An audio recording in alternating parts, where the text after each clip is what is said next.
Last night, the General and I finally commiserated. So, General, I'd like you to be very specific, and I'd like to be very brutal tonight about the Republican Party. What is it that you object to mostly that caused you to vote for President Obama twice? I voted for the president twice because, first and foremost, I didn't think that the economic plans put forward by the campaign in 2008 or 2012 really were suited for the times we were in. So I had an economic reason to do that. Secondly, I became a Republican officially in 1995 after I decided not to run. And I have voted previously 7 straight times for Republican candidates. I've spoken at the 1996 convention, the 2000 convention. I worked for Reagan. I worked for Weinberger. I worked for Nixon as a White House fellow. So I think my credentials are fine. But in the last several years, I have been troubled by the right shift of the Republican Party too far to the right, and I've said this on a number of occasions. And so in 2008, I found that as an American, the best choice for America at that time, and continuing in 2012, was Senator Obama and then now President Obama reelected. Now, here's what perplexes me. You're an analytical man. Would you say that's correct? Yeah, well, I try to be. All right. President Obama's economic plan hasn't worked among African Americans. When you voted for him, 12.7 unemployment. December 2012, a month after you voted for him again, 14% unemployment, up. Okay, hadn't worked. Income, black income, $32,000 compared to white, $55,000. It's gone down under President Obama, hasn't worked. So you basically said to yourself, I'm still going to support the guy, even though his economic policies haven't worked for African Americans and pretty much anyone else. Why are you only seeing me as an African-American, Bill? That because you did me. cite it. You did cite it, though. No, I know that. But you cited it in some of your criticisms. You said, and correct me if I'm wrong, that the disengagement of the Republican Party from the minority community, blacks and Hispanics, troubled you. The economic situation in the country has improved, but not enough. Not for African Americans. Not for minorities. I'm not speaking as an African American. I'll come to the minority part of my criticism in a moment. But we have seen a doubling of the stock market. The financial system has stabilized. The economy is starting to improve. I want to see it improve even faster and in a broader sense so that those who are at the lower end of the economic scale, including African Americans, Latino Americans, and others, can start to come up. Ultimately, those numbers that you just cited are going to be fixed by an improving economy and an economy that's spread out more.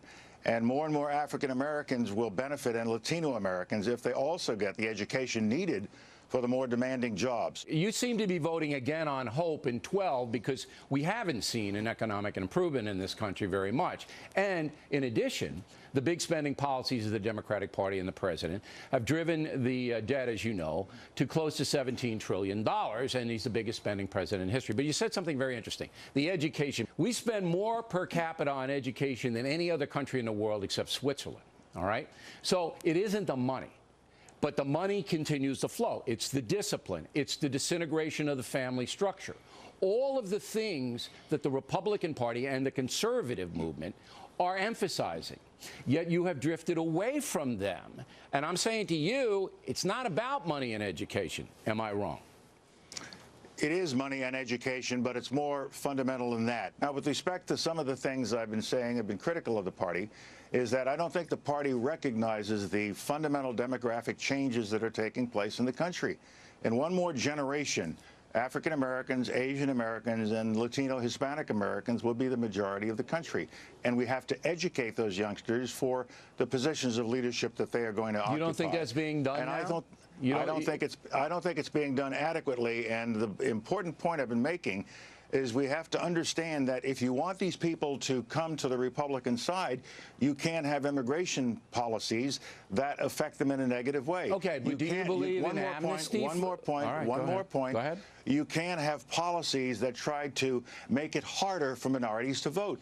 I think one of the most terrible things that happened in the past election season is when we had a number of states that were going out of their way claiming there was outright fraud when there really wasn't any fraud that be of concern to us, but we were doing things to making it more difficult for those people to vote. I want to get very micro on this. Well, the voter ID, wait. The voter ID, you object to showing an identification card when you vote? No, of course not. Well, that's all the Republican Party wants. That's all they want, just a voter ID.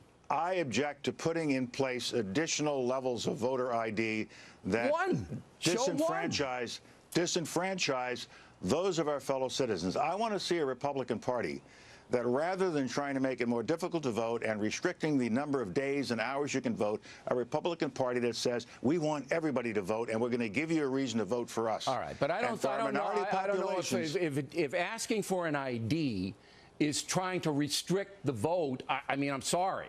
You should be able to prove who you are before you cast a ballot. No, you should be able to prove who you are when you register to vote. And when you make the proper registration, identify yourself, you shouldn't have to go to some higher level, which is going to restrict some. Fraud is committed. And I mean, Boston and Chicago, you register and then you show up and it's not you. I have not seen any study that says fraud is a problem of such significance that these kinds of procedures were in place. And I'm glad to see that Governor Scott in Florida has recently said he's turning this back over to his local community. I just think showing an ID to vote is the bare minimum. All right, when we come back, we'll talk with General Powell about Sarah Palin and other Republicans he finds objectionable.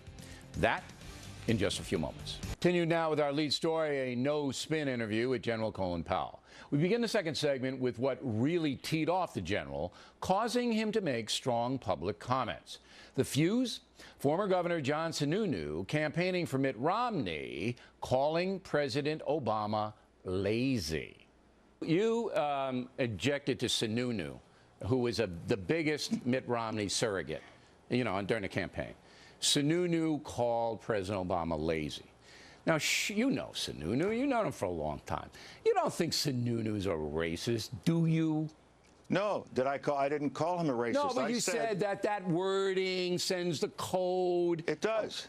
He just said, in his opinion, he was lazy on an issue. It wouldn't matter if he was white, purple, or green. He said he was lazy after the first debate, and he said it a couple of times. So what? Well, let me finish. I'll tell you so what.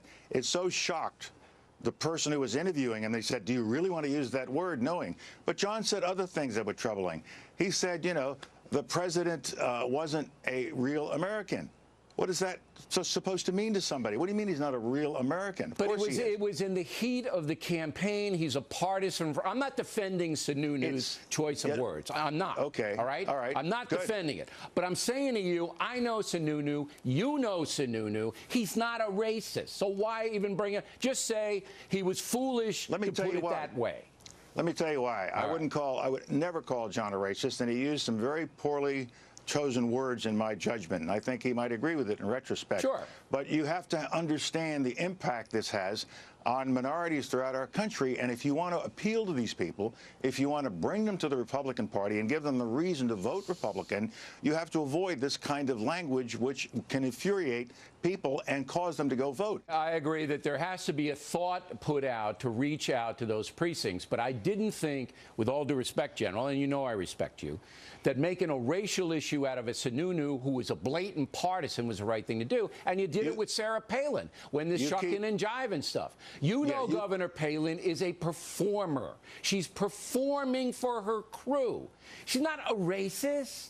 I didn't call her. You keep saying that, but I didn't use it. But that was the context of your remarks were put there. I know, and the term, you keep saying they were appealing to their base, they're speaking to their people. I think they have to speak to a larger group of people for the Republican Party. And that's a valid point. To get back on the right track. But you understand the point I'm making, though. I know the point you're making. Right. So your remarks were taken then and branded on the GOP, the Republican Party, they're a bunch of racists, they don't care about the minorities, blah, blah, blah. And you know that's not true. I know that's not true, but I'm telling you there is this vein of intolerance within the party. When you say, let's self-deport people, 47%. There are a lot of things the party has to look in the mirror at and say, is this who we want to be? I got two more questions for you.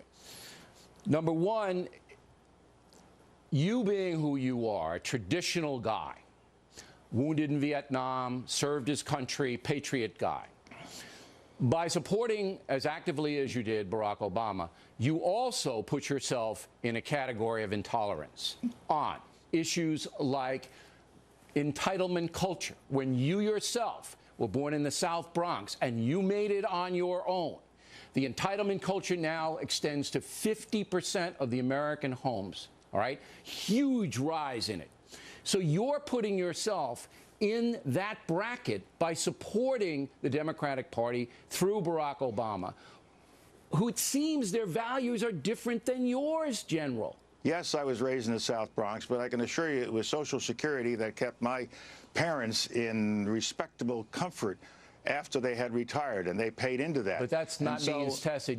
That's not what I'm talking about. Oh, I would have means testing in a heartbeat. In fact, I should be means tested.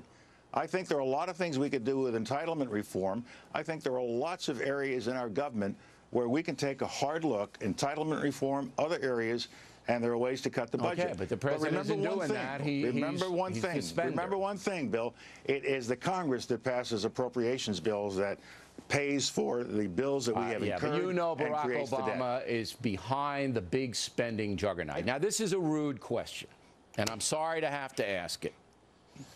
You ready? This is the scuttlebutt in Washington on the Republican side. They say, it's been said to me by more than one, that you're angry with the Republicans because they made you look bad in the weapons of mass destruction deal during the Iraq War. I don't believe that. I have to go on the record and say I don't believe that that's what's motivating you. I think you're genuinely a sincere guy, an American who sees it the way you see it. I disagree in some areas, I agree in others. But this is around that Cheney and these guys, you didn't like them, you had no use for Cheney, you had no use for this war, you did what they asked you to do, it turned out there were no weapons of mass destruction, and you held that. You want to comment on it? That's a bunch of nonsense. I presented the information that we all had from the intelligence community, and when I went to the UN, it was with the assurance of the CIA that the information I had was correct. Mr. Cheney used that same information. The president did. All of our commanders thought it was correct, and we all were saying so. The Congress voted on the basis of that information. Absolutely, and I did too. 4 months earlier, right, before I spoke. And so I made a choice based on the information I had, and I don't have to answer idiotic questions like that one about whether I'm mad at somebody. I appreciate it, General. That wasn't too bad, was it? Coming in? I had a good time. Invite me back, Bill. Don't forget to send the book. Listen, I salute you, man. You know me. I think you're a patriot, and I wanted you to come on this program, and I wanted you to speak your mind in front of this audience. I think it was an important interview, and we're very happy you did it. Thank you very much. Thank you, Bill.